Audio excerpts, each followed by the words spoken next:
Drivers Mate Podcast, back with another one. Thank you sincerely for tuning in. I appreciate your time. Check out my main channel, CNCCMI, and you can also reach me on all the social medias at Drivers Mate Podcast, and send me a DM or a comment and let me know what you think and if there's anything you would like me to react to or respond to, right? So let's get into this. Today I'm doing a reaction style video as usual. And for this one, what I do is usually just pick a YouTube short at random. You don't see it, I don't see it, we just hear it at the same time for the first time. You get my reaction and then I respond if I have an opinion at all. Ben and Jerry's, they make ice cream. They got in trouble one day because someone found trace amounts of glyphosate in their ice cream. What is glyphosate? It is an herbicide manufactured by Monsanto. Do you realize there's something called LD50? So lethal dose 50. It's the amount of this substance you would have to ingest for half of the people to die ingested. The LD50 for glyphosate is slightly worse than your LD50 for salt. To die from the trace amounts of glyphosate, you'd have to consume 30 million pints of the ice cream. However, 30 pints, you'll die from the sucrose. Ben and Jerry's, they make ice cream. Alright, so that was Neil Degrass Tyson on an interview. Don't know who's interviewing him, but what he was basically saying is there's some trace amount of something that will poison you in this ice cream, right? That it will potentially kill you, right? But he did kind of do a bait and switch there. Although there's such a small amount of the thing in there that can poison you, you would have to eat a whole lot of it for it to actually kill you, right? But what he's saying is right. If you eat too much of it anyway, you would probably die from the other stuff in it beforehand, right? So what do I think about this? You know when he said Monsanto, yeah, I actually don't know who they are or what they are, but the first thing that came to my mind, yeah, was Opie and Anthony and Patrice O'Neill, right? When Patrice O'Neill was going down this like conspiracy theory avenue, right, and he just blamed Monsanto for everything, right? And I don't know who they are. I don't really care to research them, but every time I hear it, I just think conspiracy theory, right? So they might actually be bad people. They might not be. I don't know, but that's just a funny anecdote on the side of that, right? But in terms of food, how we consume food, the way food is prepared, made and manufactured in the modern day is a far cry of the original way most of our favorite foods were initially invented and made, right? The foundational formation of the ingredients have changed, right? And there's a bunch of preservatives, sugars, colorings, and all kinds of other chemical stuff that I don't understand, and you probably don't understand, right? Because the truth of the matter is, when we go into the shop and we pick up a processed piece of food, right? Anything that comes in a packet with writing on it, anything that's in your freezer, right? There's a whole list of ingredients on there that most of us don't know, never heard of, right? All kinds of things are in our food, right? And although I'm not like a staunch health advocate, right, I am quite cognizant, can I say that, of what I put in my mouth, right, or when I eat and what I eat, right? So I am, as someone that likes or is attempting to build a decent physique, I think about what I eat and how it affects me long term, right? Because I've seen what bad food habits can do to someone's life, right, to their health. It can really take them down, right? Cause all kinds of other ailments just based on what they're putting in their mouth. Now that's not just my opinion, that's actually proven, right? What you consume has an effect on your body and your longevity and the likelihood of you being around longer based on a disease that is potentially preventable, right? So there's that. Now, not to be, like I said, not to go at any particular company, right? Because I don't care about if it's Ben and Jerry's or Haagen-Dazs, right? I don't care. Ice cream is ice cream, right?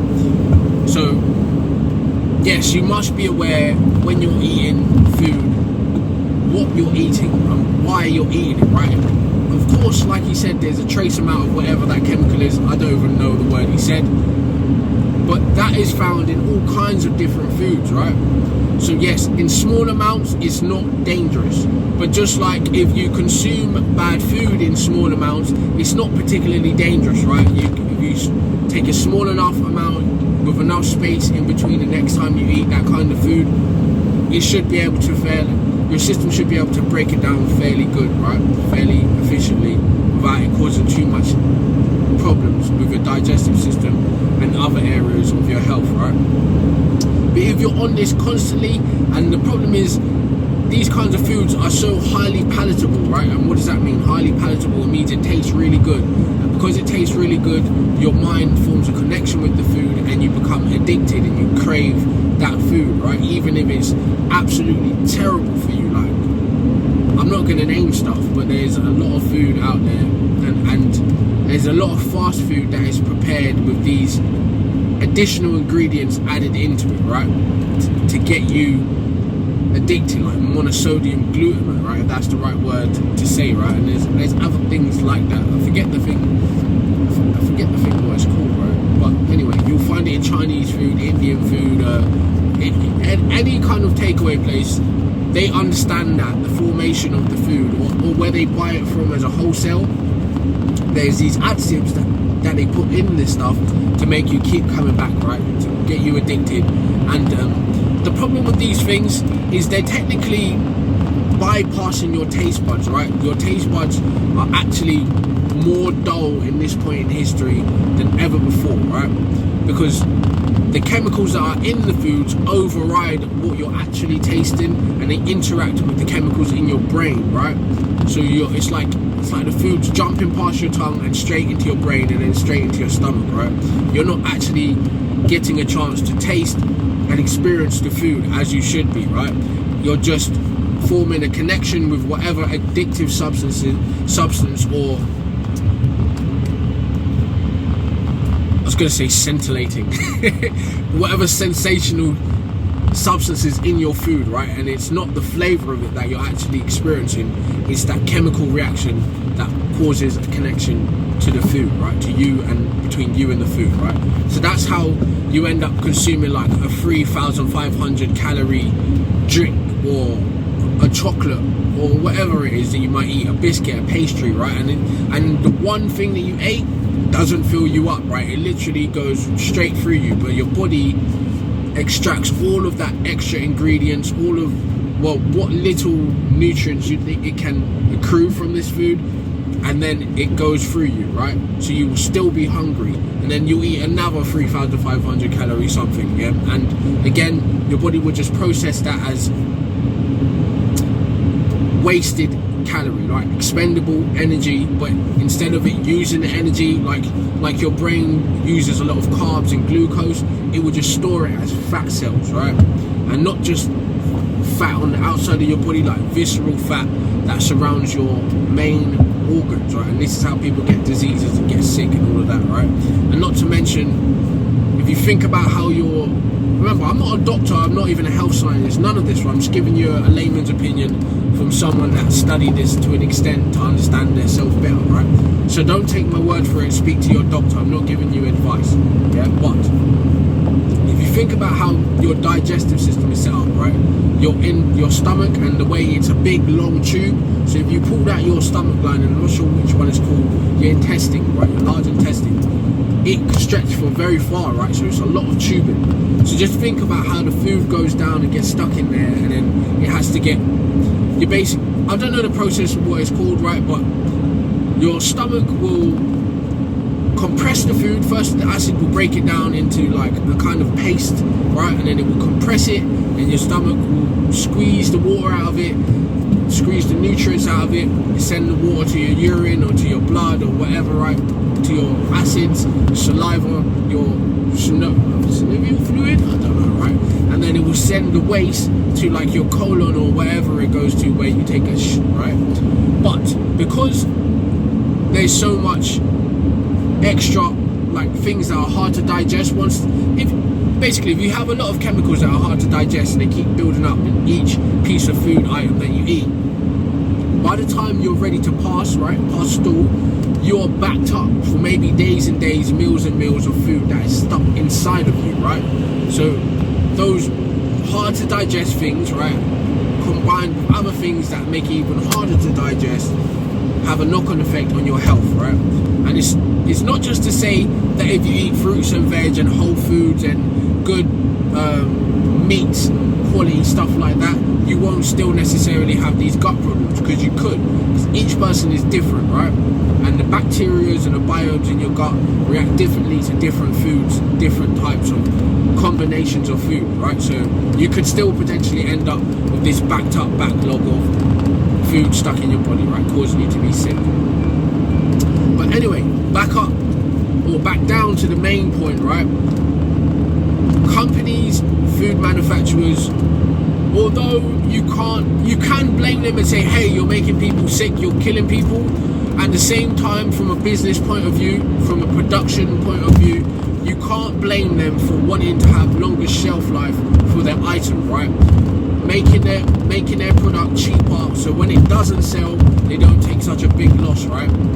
You can understand that from a big business point of view, but from a humanitarian point of view, it is quite detrimental, right? Now, like I said, in moderation, not so bad. You eat a little bit here, a little bit there, just enough to fire up your taste buds, and then you put it down, you're good to go, you're safe, right? Because even in the wild, if we were foraging and we tried a certain type of tree, a certain type of berry, a certain type of animal, we know this is quite bad in large quantities. It becomes toxic and it might kill us right there and then, right?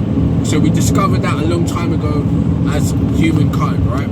Too much of most things is bad for you, but if you use a small amount of poison in the right context, you get a cure, right? You get an antidote, right? So if you use the poison, so it's like inoculation. If you take an illness or a disease, a small amount of it, and you do whatever they do in the lab, right? You multiply it, you break it down, you synthesize it, you get a vaccine for the actual disease from a small part of the disease. So you take a small part of the disease and the antibodies from somebody who's experienced the disease and overcome it, and then you synthesize it. The same thing happens in food, right? That's how you get people with allergic reactions and people that can overcome these reactions by acclimatizing themselves to the food, right? I know I'm going off maybe above your head and it's just meant to be a geezer talk in a van. But anyway, while I'm rambling, don't forget to check out another video in the Driver's Mate podcast playlist and over on my main channel, CNC. Back to the topic at hand. Be aware of what's in your food and what you're eating, right? Another good hallmark that you might not know in like food psychology and marketing psychology is when you walk into a supermarket, the good produce, like the natural fruits and veg, even though in a supermarket none of those are really natural, they're mass-produced fruits and veg, right? They're on the outside, right? Your organic stuff is on the outside of the aisles, right? So be aware of that and make a conscious decision to do that, right? Go down that aisle first. Secondly, the way marketing is designed, if you was to look at a mood board of all different brands and their colour schemes, food in packaging is designed to mimic nature, right? So if we were foraging, we know at this time of year, these fruits are going to be a variety of colours, from green, oranges, reds, browns, dark nuts. You know, you get the point, right? You know what the colours should look like in nature, so therefore manufactured food mimics this in marketing and packaging to get you to subconsciously, right? So your innate human instincts is to look for the most ripe food, right, to survive. It's just embedded in us through evolution. So when you see that red packet, when you see that bright yellow thing, right, you automatically think that's ready to eat, right? And usually through marketing, that stuff is the worst stuff that you could possibly eat. But like we said, through chemical manufacturing and food manipulation, this will taste great, right? And your brain will form a connection, and before you know it, you're addicted to something that's softly killing you, right? So just be aware of that. Poison is fine in small amounts, right?